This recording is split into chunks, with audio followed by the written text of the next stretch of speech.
Hi, അടിപൊളി ബസിന്റെ പുതിയൊരു വീഡിയോയിലേക്ക് എല്ലാവർക്കും സ്വാഗതം. ഇന്ന് നമുക്ക് കാലത്ത് പുട്ടും കടലയാണ് ബ്രേക്ക്ഫാസ്റ്റ്. അപ്പൊ പുട്ടിന്റെ കൂടെ നമ്മൾ നാടൻ കടലക്കറിയാണ് ഉണ്ടാക്കണേ. അപ്പൊ എന്റെ ഒരു വ്യൂവർ ചോദിച്ചിട്ടുണ്ടായിരുന്നു നാടൻ കടലക്കറിയുടെ ഒരു വീഡിയോ ചെയ്യാനായിട്ട്. ഇന്ന് ഞാൻ ആ വീഡിയോ ഇടാന്ന് വിചാരിച്ചിട്ടാണ്. അപ്പൊ അതിന്റെ ഇൻഗ്രീഡിയൻസ് നാടൻ കടലക്കറിക്ക് എന്തൊക്കെ വേണ്ടതെന്ന് നമുക്ക് നോക്കാം. അപ്പൊ ഇതിവിടെ ഞാൻ ഇന്നലെ രാത്രി കുതിർത്ത് വെച്ചിരിക്കുന്നതാണ്. ഒരു 300 ഗ്രാം കടല ഉണ്ടാവും. അത് കുതിർത്തി കഴുകിയിട്ട് കുതിർത്തി വെള്ളത്തോടു കൂടി തന്നെ നമുക്ക് വേവിക്കാൻ വെക്കാം. അത് കളയേണ്ട ആവശ്യമില്ല. പിന്നെ അതിലേക്ക് നമുക്ക് വഴറ്റാനായിട്ട് ഉള്ളി ഒരു 10-15 ഉള്ളി, ചെറിയ ഉള്ളിയും ഒരു സവാളയും കൂടി നീളനെ അരിഞ്ഞു വെച്ചേക്കണതാണ്. അതിലേക്ക് ഒരു 10-15 വെളുത്തുള്ളി, പിന്നെ 2 3 പച്ചമുളക്, പിന്നെ വറുത്തിടാനായിട്ട് 2 വറ്റൽമുളക്, പിന്നെ അതിലേക്ക് നാടനാവുകൊണ്ട് തേങ്ങാക്കൊത്ത് കുറച്ചൊരു 3-4 കഷ്ണം നൈസായിട്ട് അരിഞ്ഞു വെച്ചിട്ടുള്ളതാണ്. ഒരു വലിയ കഷ്ണം ഇഞ്ചി. പിന്നെ അതിലേക്ക് മസാലയ്ക്ക് വേണ്ടി നമുക്ക് അരയ്ക്കാൻ വേണ്ടിയിട്ട് വറുത്തരയ്ക്കാനായിട്ട് ഒരു അരമുറി മുഴുവനില്ല തേങ്ങ. പിന്നെ അതിലേക്ക് നമുക്ക് ഈ മസാല മല്ലിപ്പൊടി, പെരിഞ്ജീരകം, മല്ലിപ്പൊടി ഒരു 4 ടീസ്പൂണ്, പെരിഞ്ജീരകം ഒരു 2 ടീസ്പൂണ്. പെരിഞ്ജീരകം നമ്മൾ ഇവിടെ ഗരം മസാല ഞാൻ വേറെ എടുത്ത് വെച്ചിട്ടുള്ളത് ഞാൻ പൊടിച്ച പൊടിയാണ്. പക്ഷെ അതിൻ്റെ കൂടെ പെരിഞ്ജീരകം കൂടി ചേർക്കുമ്പോൾ ഒരു നല്ലൊരു ഫ്ലേവറാണ് മസാലക്കറിക്ക്. പിന്നെ 1 ടീസ്പൂൺ കുരുമുളക്, പിന്നെ 2 ടീസ്പൂൺ ചുവന്ന മുളക് പൊടി. പിന്നെ അതിലേക്ക് ജീരകം വറുത്തരയ്ക്കാൻ അതിൻ്റെ കൂടെ ഒരു ടീസ്പൂൺ, ചെറിയൊരു ടീസ്പൂൺ ജീരകം കൂടി ചേർക്കും, നല്ല ജീരകം. പിന്നെ മഞ്ഞൾപ്പൊടി വേവിക്കുമ്പോൾ നമുക്ക് ഇടാനായിട്ടാണ്. പിന്നെ വറുത്തിടാൻ കടുക്. പിന്നെ നമ്മൾ ചേർക്കുന്നത് കറിവേപ്പില നമ്മുടെ ആവശ്യാനുസരണം ചേർക്കാം. പിന്നെ അതിലേക്ക് കല്ലുപ്പാണ് ഞാൻ ചേർക്കുന്നത്. ഈ കല്ലുപ്പ് ചേർത്താൽ എന്താണെന്ന് വെച്ചാൽ പെട്ടെന്ന് വെന്ത് കിട്ടും. പിന്നെ നല്ലതാണ് കുറച്ചും കൂടി ഉപ്പ് പൊടി ചേർക്കണേക്കാളും. അപ്പോൾ കല്ലുപ്പ് ഇടുമ്പോൾ എപ്പോഴും ശ്രദ്ധിക്കേണ്ടത് നമ്മൾ ഉപ്പ് പൊടിയേക്കാളും ക്വാണ്ടിറ്റി കുറവാണ് കല്ലുപ്പ് എടുക്കേണ്ടത്, അത് ശ്രദ്ധിക്കണം. പിന്നെ 2 തക്കാളി വഴറ്റാൻ വേണ്ടി, ഉള്ളിയുടെ കൂടെ വഴറ്റാൻ വേണ്ടി 2 തക്കാളി എടുത്തിട്ടുണ്ട്. പിന്നെ ആവശ്യത്തിന് വെള്ളം, വെളിച്ചെണ്ണയിലാണ്, നാടനാവുകൊണ്ട് നമ്മൾ വെളിച്ചെണ്ണയിലാണ് ചെയ്യുന്നത്. അപ്പം നമുക്ക് ഈ കടല ഒന്നിങ്ങി വേവിച്ചെടുക്കാം. അപ്പം ഗ്യാസ് ഓണാക്കാം, നമുക്ക് കടല വേവിച്ചെടുക്കാം. ഈ വെള്ളത്തോട് കൂടി തന്നെ ഞാനിത് ഇതിലേക്ക് ഇടുന്നുണ്ട്. ഇത് കഴുകിയൊക്കെ വെച്ചേക്കണത്, അതുകൊണ്ട് വെള്ളം കളയേണ്ട ആവശ്യമില്ല. ഇതിൻ്റെ വെള്ളത്തിലും ഗുണമുണ്ടാവും. നമുക്കതിലേക്ക് ആവശ്യത്തിന്, ഞാൻ കൈ കണക്കാട്ടോ, അതിപ്പോൾ കണക്ക് പറയുകയാണെങ്കിൽ ഒരു 1.5 ടീസ്പൂൺ ഉണ്ടാവും ഉപ്പ്. അത് ചേർത്ത് കൊടുക്കുന്നുണ്ട്. പിന്നെ വെള്ളം, കടലയാവുകൊണ്ട് വേവാൻ വെള്ളം ആവശ്യം. അപ്പോൾ ഒരു 3-4 ഗ്ലാസ് വെള്ളം, അതിൽ കുറച്ച് വെള്ളം ഉണ്ടായിരുന്നു. പിന്നെ അതിൻ്റെ കൂടെ ഒരു 3-4 ഗ്ലാസ് വെള്ളം കൂടി ഒഴിച്ചു. പിന്നെ മഞ്ഞൾപ്പൊടിയും കൂടി ഞാൻ ഇട്ട് കൊടുക്കുന്നുണ്ട്. ഒരു 1.25 ടീസ്പൂൺ മഞ്ഞൾപ്പൊടി. ഇനി നമുക്കിത് നന്നായി നല്ലോണം വെന്ത് വരണം. കടലയാവുകൊണ്ട് വേവാൻ ഒത്തിരി ടൈം എടുക്കും. നമുക്ക് അടച്ചു കൊടുക്കാം, വെന്ത് വരട്ടെ. ആദ്യം ഫുള്ള് ഗ്യാസ് വെക്കുക. വിസിൽ വന്നു കഴിഞ്ഞാൽ ഗ്യാസ് കുറച്ച് വെച്ച് വേവിക്കുക. അപ്പോൾ പെട്ടെന്ന് വെന്ത് കിട്ടും. തേങ്ങ നമുക്കൊന്ന് വറുത്തെടുക്കാം. തേങ്ങയും മസാലകൾ, തേങ്ങ ഒന്ന് നന്നായി മൂക്കണം, എന്നിട്ടാണ് മസാല ചേർക്കുക. അപ്പോൾ ഇതിൻ്റെ കൂടെ ചേർക്കാൻ ഞാൻ പെരിഞ്ജീരകവും പിന്നെ കുരുമുളക്,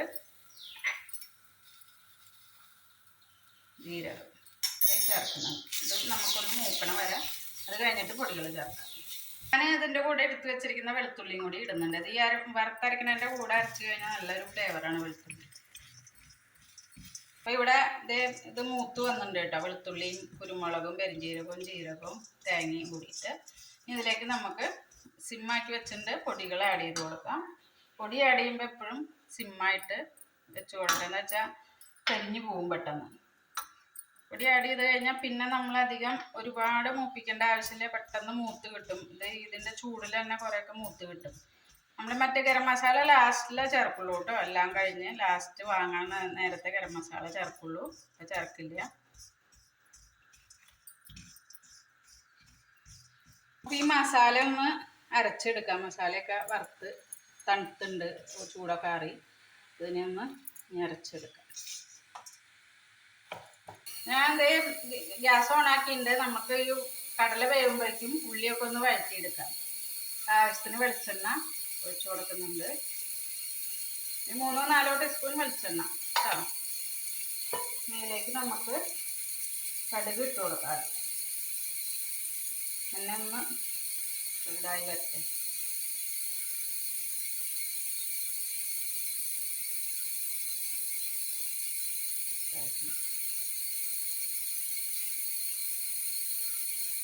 ഇത് 1.5 ടീസ്പൂൺ കടുക്.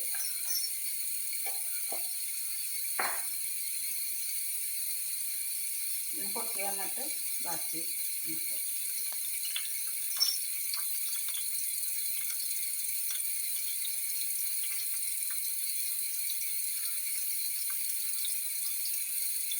കടുക് ഇതേ പൊട്ടി വന്നിട്ടുണ്ട്. ഞാൻ മുളകും കൂടി അരിച്ചിടുകയാണ്. കരുവേപ്പിലയും കൂടി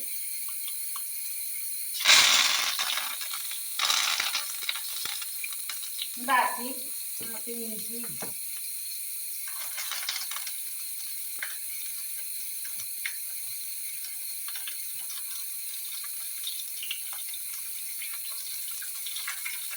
ഒക്കെ ഒന്ന് വഴന്ന് വന്നിട്ട് ബാക്കി ഇൻഗ്രീഡിയൻസ് നമുക്ക് ആഡ് ചെയ്ത് കൊടുക്കാം.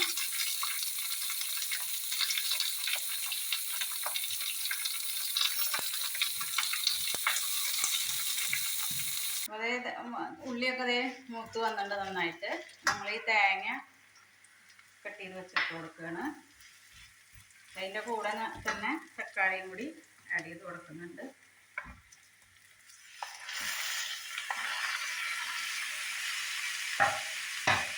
ഇതൊന്നും നന്നായിട്ടൊന്ന് ഉടഞ്ഞ് വരട്ടെ. തക്കാളിയൊക്കെ ഒന്ന് ഉടഞ്ഞ് വരണം. നമ്മുടെ തക്കാളിയൊക്കെ ഉടഞ്ഞ് റെഡിയായി വന്നിട്ട് ഈ മസാല നമുക്കൊന്ന് ആഡ് ചെയ്ത് കൊടുക്കാം.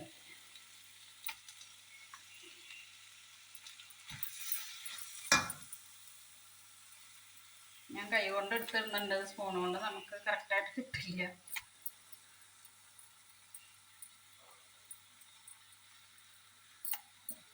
വെള്ളം തിളപ്പിച്ച് വെച്ചേക്കണ വെള്ളം കേട്ടോ. അത് ലേശം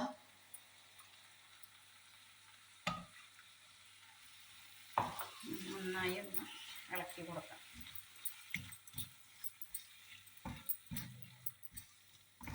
കടല അതേ ഇവിടെ വെന്ത് വന്നിട്ടുണ്ട്. അത്യാവശ്യം നന്നായിട്ട് തന്നെ വെന്തുണ്ട്. നമുക്ക് ഈ മസാല ഇതിലേക്ക് ആഡ് ചെയ്ത് കൊടുത്തിട്ട് ഒന്നും കൂടി കുക്കർ അടച്ച് ഒന്നായി. അപ്പം എന്താ വെച്ചാൽ ഒന്ന് അടിച്ചെടുക്കാം. അപ്പം എന്താ വെച്ചാൽ മസാല അതിൽ നന്നായിട്ട് പിടിക്കും. ഇത് ഫുള്ളായിട്ട് ഇരിക്കുന്ന ഒരു വിസിലും കൂടി ഒന്ന് അടിച്ചെടുക്കണം. മസാലയൊക്കെ കടലയിൽ നന്നായി പിടിച്ച് നല്ല ടേസ്റ്റ് കുറുകി വരും. അപ്പോൾ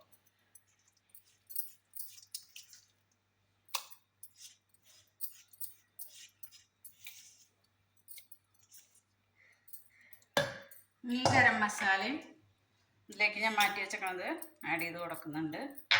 2 തണ്ട് കറിവേപ്പില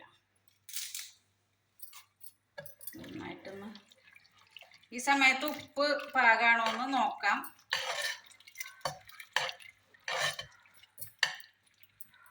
ഉപ്പ് കടലയിലൊക്കെ പിടിച്ചിട്ടുണ്ടാവും. അപ്പോൾ നമുക്ക് കറക്റ്റ് അറിയാൻ പറ്റും.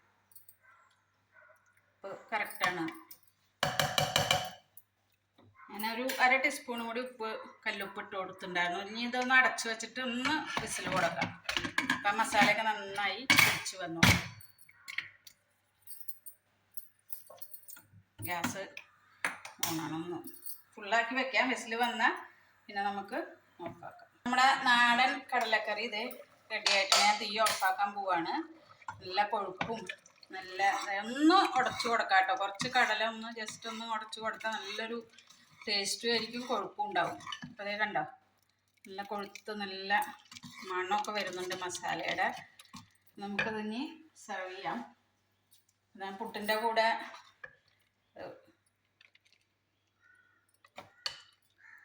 ഉണ്ടോ നല്ല അടിപൊളി കടലക്കറി റെഡി ആയിട്ടുണ്ട്. അപ്പോൾ നല്ല നാടൻ കടലക്കറി റെഡി ആയിട്ടുണ്ട്. അപ്പോൾ എല്ലാവരും ട്രൈ ചെയ്ത് നോക്കുക. പുട്ടിൻ്റെ കൂടിയും ചപ്പാത്തിയുടെ കൂടിയും പൂരിയുടെ കൂടിയും ഒക്കെ നമുക്ക് കഴിക്കാം. പിന്നെ ഉപ്പുമാവിൻ്റെ കൂടിയും നല്ല കോമ്പിനേഷനാണ്. അപ്പം എല്ലാവരും ട്രൈ ചെയ്ത് നോക്കുക. അപ്പം എൻ്റെ കുക്കിംഗ് ഇഷ്ടപ്പെടുകയാണെങ്കിൽ എൻ്റെ ചാനൽ സബ്സ്ക്രൈബ് ചെയ്യാൻ മറക്കരുത്. ഷെയർ ചെയ്യണം, ബെല്ലൈക്കൺ അമർത്തണം. വീണ്ടും ഒരു വീഡിയോ വരുന്നവരേക്കും ഓക്കെ ബൈ.